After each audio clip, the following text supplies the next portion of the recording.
Morning everyone, hope you're all well, thanks for watching. So recently I decided that I was going to start writing down what I know about bushcraft and survival, just for myself, to make a reference that if I ever forget anything or want to go back over saying I've got it there, just to go straight to, brush up on, and yeah, just keep everything fresh in my memory. So at the same time, I decided, well, while I'm writing this down, I might as well make some videos on it as well to pass the information on. So I've sort of divided it into sections that I think are quite logical. So say this video is going to be under the section of staying warm, and then I've further broken it down into smaller sections. So this video is going to be staying warm and using the location to make your stay more comfortable. I'm not talking about where you actually choose to camp geographically, but just more along the lines of where you are locally and what you're choosing to do. So you've got a few things to think about really when you're choosing where to camp. The elements are what you really want to be thinking about. Obviously you've got sun, wind, rain, and possibly snow as well, depending where you are. The way you're going to be losing heat to the elements is through conduction, radiation and convection. Now conduction is when heat is being transferred from one object to another, i.e. you're laying on the floor, your heat is conducting away from you to the ground. I'm not going to cover too much about that or anything at all actually in this video. Radiation is where your body heat is radiating away from you, like a radiator that you have in your house. The heat is transferred from one object into the surrounding area.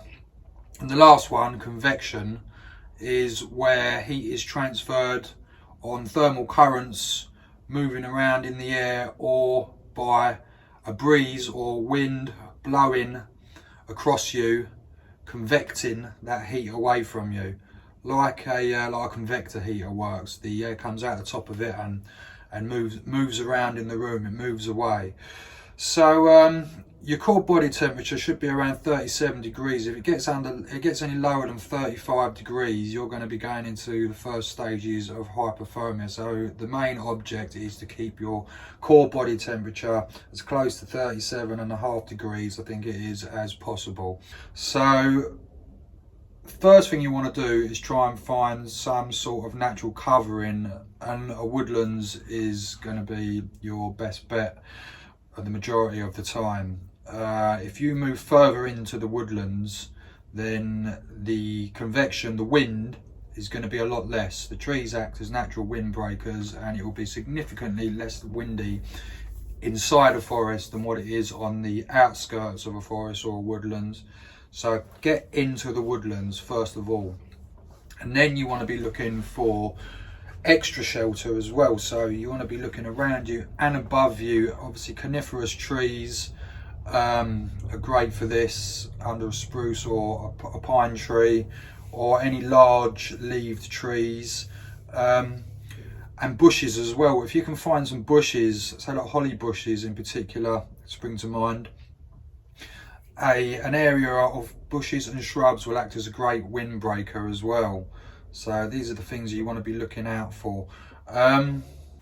If you can find any rock formations or anything like that, that's great, as you can get behind them.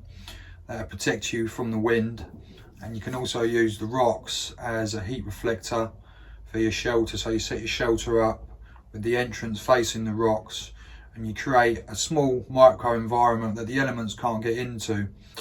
The sun, obviously in the morning when the sun comes up, you want to be harnessing as much of the heat of the sun as you can. Due to the way that the sun moves from east to west, south facing is going to get more sun than any other direction.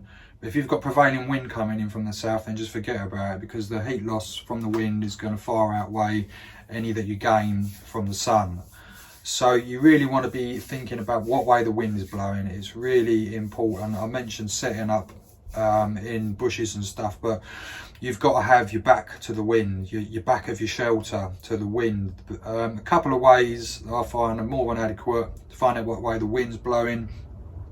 If you strike a ferro rod, you can just watch what way the small plume of smoke moves. If you open your eyes wide up, you can feel air blowing into your eyes. They're very sensitive, but just get a good bearing of what way the wind's blowing and get that to the back of you. You don't want to be facing into the wind. You don't want the wind coming into your shelter and sucking all your body heat away from you, and also it's going to blow smoke in your face if you've got a fire as well. So that's really important, is finding what way the wind's going, and as I said, setting your shelter up to the back of your shelter to the wind as well. So other things to think about: you do not want to be up high on the terrain. If you've got a hilly terrain that's moving up and down all the time, don't position yourself up on the top of it. You're more exposed to the elements, you're going to be more exposed to the wind and of course the rain.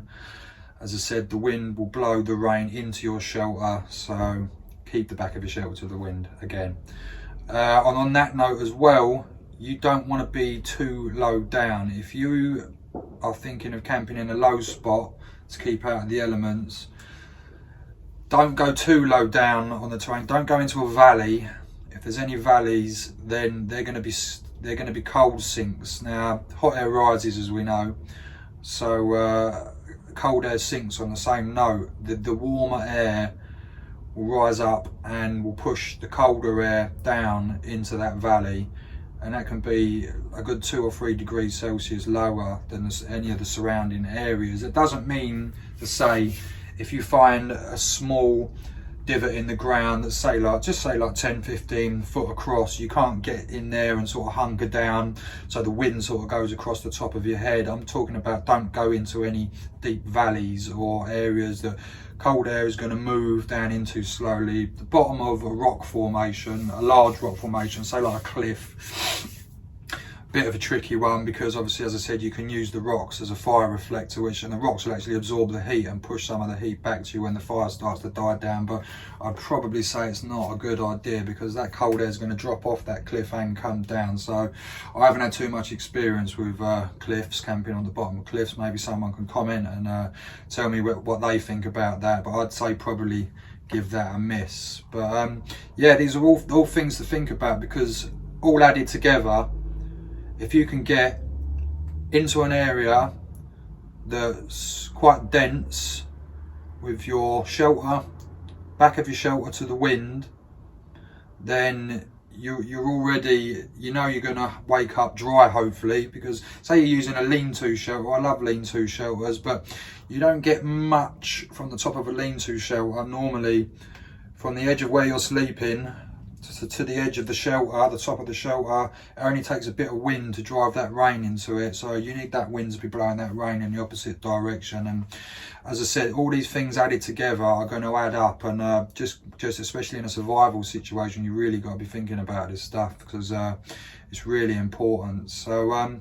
yeah, these are just some things that a lot of people might know, but just going over it for some of the people that might not have thought about this kind of stuff. And I don't think a lot of people do, really, to be honest, but when they're going out, because of all the equipment and stuff that we take, it's not always as important, but it's more for a survival situation. But as I said, if you want to travel light, then these are things that you want to be thinking about, just to improve your surroundings and give yourself a bit more of a comfortable microclimate around you, just to stop your body temperature from dropping, and yeah, hopefully not waking up in the night shivering in the early stages of hypothermia. So yeah, I hope this video's helped some of you.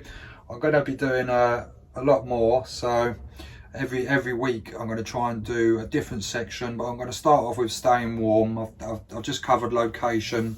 I'll be doing I might touch on clothing, but I'm going to try and keep it more natural stuff, how to stay warm naturally. Obviously we're going to cover fire and shelter are going to be the main things. But yeah, I hope you enjoyed it and you picked something up from it. And yeah, thanks for tuning in. Please hit the subscribe and like button if you want some more shed time and some more educational videos. Hopefully I'll see you in the next one. Thank you very much.